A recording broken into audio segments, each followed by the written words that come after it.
président de Tenkan Paris et associé de l'agence Cogiteur. Alors je suis effectivement auteur de plusieurs ouvrages, je viens de sortir mon 7e livre. Il n'y a pas de recherche de quantité, c'est ce que mon cerveau produit, c'est ce que j'ai envie et besoin de partager qui m'amène à écrire beaucoup de livres. Pas une quête de nom ou de dépassement, c'est tout ce que j'ai besoin de partager, que j'ai à l'esprit, que je couche sur le papier et qu'ensuite mon éditeur produit en livre. J'écris depuis toujours en réalité. Il est vrai qu'à partir de certaines collaborations que j'ai eues, notamment avec un site qui s'appelle Focus RH en France et qui traite de management, un jour il m'a été demandé de faire une chronique mensuelle pour partager mon quotidien de manager. Et au bout de quelques années, ils ont eu l'idée de se dire que parce que mes chroniques fonctionnaient très bien, peut-être serait-il intéressant de les réunir au sein d'un premier ouvrage, et c'est ce qui a donné lieu à mon premier livre, puis à mon second, et puis les autres se sont enchaînés de la même façon. Ce sont des chroniques des tribunes qui ont très bien fonctionné sur leur site web et qu'ils ont souhaité réunir au sein de publications. Et c'est ce qui forme mes différents ouvrages, pratiquement tous mes ouvrages, à l'exception du Dicpo de la com. Là, c'est un dictionnaire que j'ai écrit, qu'il a vraiment fallu écrire du début jusqu'à la fin en partant d'une feuille blanche. Sinon les autres, c'est plutôt des compilations de textes qui avaient déjà été rédigés auparavant. J'ai eu 3 temps de parcours professionnel différents, mais qui sont en réalité très cohérents. Un premier temps dans le service public, dans la fonction publique, où déjà je dirigeais la communication d'institutions, de collectivités. Puis un jour, j'ai fait le choix de passer dans l'entreprise privée. Pendant 20 ans, j'ai été à la tête de la communication de grands groupes internationaux, des groupes cotés, des LBO.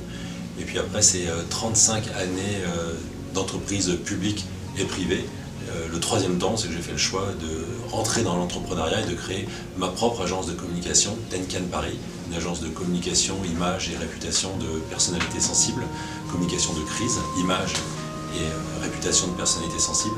Et puis avec d'anciens collaborateurs, il y a eu aussi la nécessité, l'envie de créer une autre agence plus corporate et qui se distingue des autres agences parce que ce ne sont que des anciens directeurs ou directrices de communication qui en sont associés, donc des gens qui connaissent l'entreprise et qui travaillent au service d'autres DIRCOM dans les entreprises.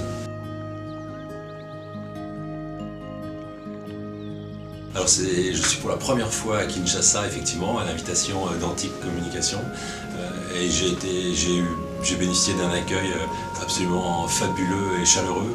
J'ai beaucoup de followers sur les réseaux sociaux de Kinshasa et de la RDC de façon générale. C'est ma première communauté, les Congolais composent ma première communauté sur les réseaux sociaux avant les Français. Donc c'était pour moi important et j'étais impatient de venir échanger ici en RDC et tout spécifiquement à Kinshasa pour commencer, pour rencontrer cette communauté qui m'est si fidèle et loyale sur les réseaux. Voilà, j'échange beaucoup avec cette communauté, je passe beaucoup de temps avec eux et c'était important et c'était vraiment fabuleux de pouvoir venir au contact, les rencontrer dans la in real life comme on dit sur les réseaux sociaux. Alors il y a effectivement depuis 30 ans une guerre, j'ai envie de dire horrible, mais je ne connais pas de guerre qui ne soit pas horrible, que subit la RDC. C'est un sujet sur lequel je ne porte pas de jugement ou d'expression publique, puisque je ne fais pas de politique, je n'en fais pas dans mon pays et j'en fais encore moins dans un pays ami. En revanche, j'ai quand même les yeux ouverts, je suis quand même un citoyen, et en tant que communicant, il y a un sujet qui me préoccupe, qui m'interroge, qui m'inquiète, qui peut me révolter aussi, c'est d'avoir le sentiment qu'en fonction des pays, en fonction des guerres, le monde de façon générale ne porte pas la même attention. Il y a en ce moment une guerre à Gaza, une guerre en Israël, on en parle beaucoup. Il y a une guerre en Ukraine où la Russie essaye d'envahir une partie de l'Ukraine, on en parle beaucoup. Et puis il y a une guerre en Afrique, en RDC, et là on en parle beaucoup moins alors que ça fait plus de 30 ans qu'elle a lieu. Il y a des massacres, il y a des millions de morts, et donc je me révolte, et ça je l'évoque aussi assez régulièrement dans les médias français, pour dire qu'un mort égale un mort, une horreur égale une horreur, et on ne peut pas faire le tri entre ce qui pourrait nous émouvoir et un peu moins. Nous devrions avoir exactement la même émotion, la même attention, et la même préoccupation et la même indignation de tous les conflits qui font des morts et qui font du malheur dans le monde. Alors mon objectif à Kinshasa, c'est le partage. Je suis arrivé à un âge et à un niveau de ma vie professionnelle où j'avais envie de beaucoup partager. Alors je partage à travers mes livres, je partage à travers les réseaux sociaux, mais c'est aussi important de pouvoir partager en vrai, en direct, en étant en contact avec les gens que vous intéressez, qui vous suivent, qui vous lisent. Et donc c'est ça mon objectif en venant à l'invitation de Giscard Mido et d'Antique Communication à Kinshasa.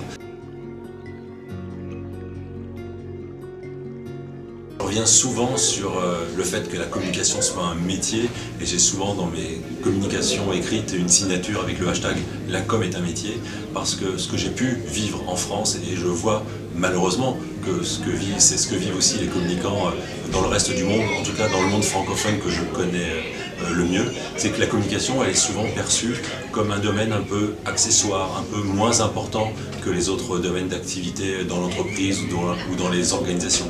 Alors en politique, la communication elle est bien considérée, mais dans le reste des organisations et de l'activité professionnelle, elle l'est souvent moins. Et souvent, tout le monde pense pouvoir faire de la communication. Chacun s'estime le droit d'avoir un avis, de donner un jugement sur le travail de la communication, ce qu'on ne va pas faire pour un directeur financier, pour une directrice des ressources humaines, une directrice informatique, un directeur juridique, mais pour le directeur ou la directrice de la communication, alors les gens se permettent de donner leur avis. Et c'est un de mes combats, c'est de montrer et de valoriser le travail de la communication, de montrer sa spécificité, les compétences qu'il faut avoir, les compétences importantes qu'il faut avoir, qu'elles soient artistiques, juridiques, organisationnelles, en communication de crise. Au moment d'une communication de crise, il n'est pas question d'avoir des amateurs de la communication qui viennent gérer une crise. Il faut des professionnels, des gens qui ont travaillé, qui ont de l'expérience, qui ont de l'expertise et qui peuvent venir soutenir, accompagner une crise. Et c'est derrière tout cet état d'esprit que je mets ce hashtag « La com est un métier » pour essayer de sensibiliser les gens qui ne connaissent pas la communication, pour tenter de leur faire comprendre ce qu'est la communication. Et ça aide aussi à rassurer les professionnels de la communication qui parfois se sentent un peu perdus et qui parfois finissent même par un peu douter de leurs réelles compétences à force d'avoir des gens qui viennent leur expliquer leur métier alors qu'ils n'ont aucune compétence et aucune légitimité pour le faire. Très intéressant d'avoir la RDC, si c'est le pays le plus important, c'est pas le premier pays africain dans lequel je me suis déplacé puisque j'ai commencé par la Guinée, suivi du Gabon, du Bénin et du Togo. Donc voilà, la RDC c'est le numéro 5 sur le parcours, même si c'est le numéro 1 sur le papier.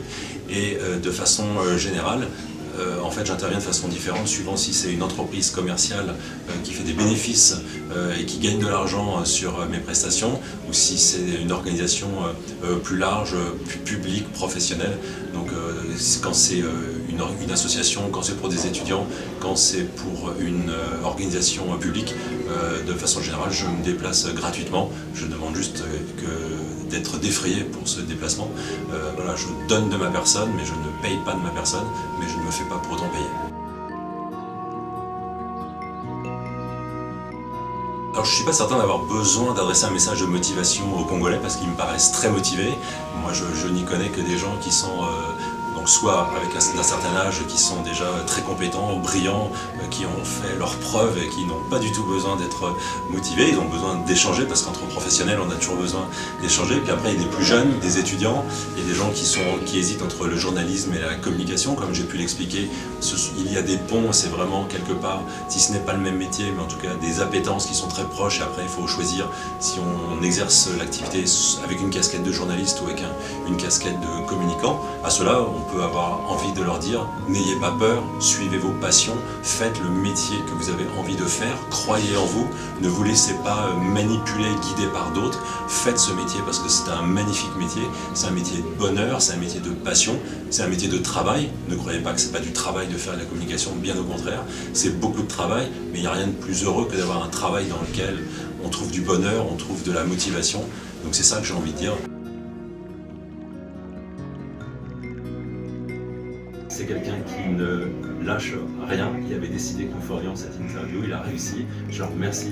C'était pas facile, ça a été un marathon ces 3 jours à Kinshasa, mais voilà, c'est exactement ce que je voulais dire. Quand vous faites de la communication, il faut le vouloir, il faut avoir de la volonté, il faut de la persévérance. C'est ce que j'ai eu avec l'intervieweur précédent.